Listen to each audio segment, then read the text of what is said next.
ඔබත් ඔබේ ජීවිතය බෝසත් ගතිගුණ වලින් පිරුණු සුන්දර ජීවිතයක් බවට පත් කරගන්නට කැමති කෙනෙක් නම් ඔබම ඔබේ ඇතුළාන්තයට ඉබිලා බලලා ඔබේ සිතුම් පැතුම් කොයි වගේද කියලා ආත්ම පරිේශණයක නිරත වන කෙනෙක් වීමට උත්සාහ කරන්න. ලෞතර බුදුබව පතන මහා බෝධිසත්වයන් වහන්සේලා තමන් වහන්සේගේ පුහුදුන් සිත තුළ ලාමක සිතුම් ඇති වෙලා තම ජීවිතයටත් වඩා වටිනා ඒ උතුම් වූ මහා බෝධිචිත්තයට හානියක් සිදුවෙතැයි බයෙන් තමන්ගේම సంతානය ගැන නිතිපතාම වගේ යෝනිසෝ මනසිකාරයෙන් යුක්තවම ආත්ම පරිේශණයක නිරත වෙනවා. අන්තරාවලෝකනය එහෙමත් නැත්නම් ස්වයං විමර්ශනය කියලා කියන්නේ මහා බෝධිසත්වයන් වහන්සේලා විසින් සකීය ගුණවත්කම ස්ථාවර කර ගැනීම සඳහාම තමන් වහන්සේලාගේ ඇතුළාන්තය තමන් විසින්ම විමසා බැලීමට භාවිතා කරන බෝසත් පරිේශන ක්‍රමයක් විදිහටයි බෝධිචර්යාවතාරයෙන් අපිට පෙන්වා දෙන්නේ.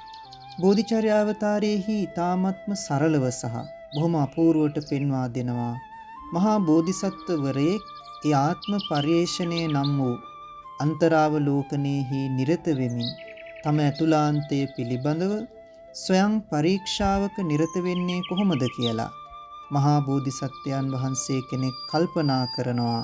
නොයිවසන සුළු බව, අලසකම, බියගොළු බව, බුහුටි බව, දොඩමලු බව, සොකීයන් කෙරෙහි පක්ෂපාත බව ආදී මේ දුර්ගුණවලට මාගේ සිත යම් මොහොතක ගොදුරු වෙනවාද එවිට මම දර කඩක් වගේ නිශ්චලව සිටිමි කියලා. තමන්ට උවමනා විදිහට දේවල් සිදු නොවෙනකොට තරහ යනවා. අනිත් අය කරදර හිරිහැර කරනකොටත් තරහ යනවා. ඇතැම් වෙලාවට කායික මානසිකව ඇතිවන පීඩාවන් නිසා තරහ යනවා. හිතන්නවත් ඉඩක් නැතිව නොයෙක් හේතු නිසා මම ආවේගශීලී වෙනව නේද? මෙය නම් මගේ ලොකු දුර්වලකමක්මයි. මේ විදියට හිතලා තමන්ගේ ඇතුළාන්තය නුවණින් දකින බෝධිසත්වයන් වහන්සේලා හැප්පෙන්න ඇතුන් දහසකගේ ශක්තිය තිබුණත් මම ඉවසිය යුතු තැනදී ඉවසන්නට ඕනී කියලා හිතලා ඉවසීමටම තමන්ව පුරුදු පුහුණු කරගන්නවා. කුශලයට යහපතට හිත මැලි වෙනකොට, පිනට දහමට හිත පසුබසිනකොට, අලසකම තමන්ගේ ඇතුළාන්තයේහි ඊ타ම සියුම්ව වැඩෙනකොට ඒ තීන මිද්ද සිතුවිලි හඳුනාගෙන යහුසුලුව වීරයෙන් කෙලෙස් මැඩලන්නට තමන්ව පුරුදු පුහුණු කරගන්නවා.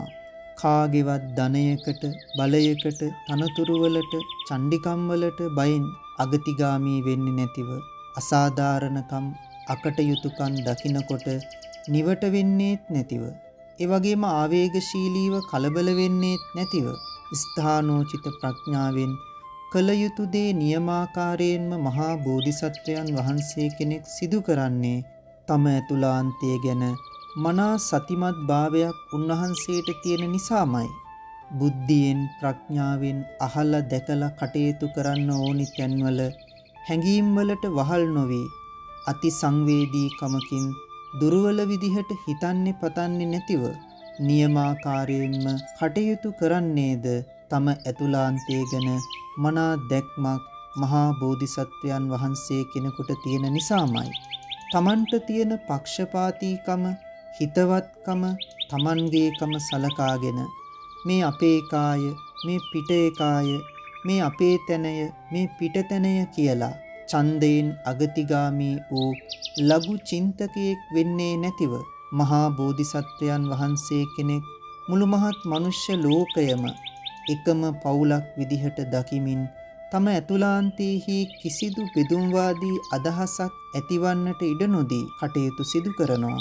ඒ විදිහට කල්පනා කරන්නේද මහා බෝධිසත්වයන් වහන්සේ නිතරම වාගේ තම ඇතුළාන්තය ගැන සතිමත්ව ස්වයං විමර්ශනයක නිරත වෙලා සිටින නිසාමයි. පුහුදුන් සිතක් වූ බෝසත් සිත තුලද ලාමක අදහස් කල්පනා ඇතිවෙන්නට පුළුවන් කමක් තියෙන නිසාම තමයි මේ විදිහට මහා බෝධිසත්වයන් වහන්සේ කෙනෙක් නිතරම වාගේ ආත්ම පරිේශණයක නිරත වෙමින් උන්වහන්සේගේ ඇතුළාන්තය ගැන විමර්ශනය කරන්නේ. මහා බෝසත් අන්තරාවලෝකන පරිේශණය අපේ ජීවිතවලටද ලොකු ආදර්ශයක් ලබා දෙනවා. අවංකවම ගුණවත් වීමට උවමනා නම් නිතරම තම ඇතුළාන්තයට ඉබිලා බලලා තම ඇතුළාන්තයේ සියුම්ම සැඟවී සිටින වංචක ධර්මාදී ව්‍යාජ දුර්ගුණ හඳුනාගෙන ඒවා මකාගෙන සැබෑම සත්පුරුෂයෙක් වෙන්නට කියලා. ඉතින් මේ අන්තරාව ලෝකණය නම් වූ තම ඇතුළාන්තයට තමන්ම එබිලා බලලා ආත්ම පරිේශණයක නිරත වීම අපේ ජීවිතයේ තුලද නිතිපතාම සිදු කරන පුරුද්දක් කරගන්නට අපි උත්සාහ කරමු.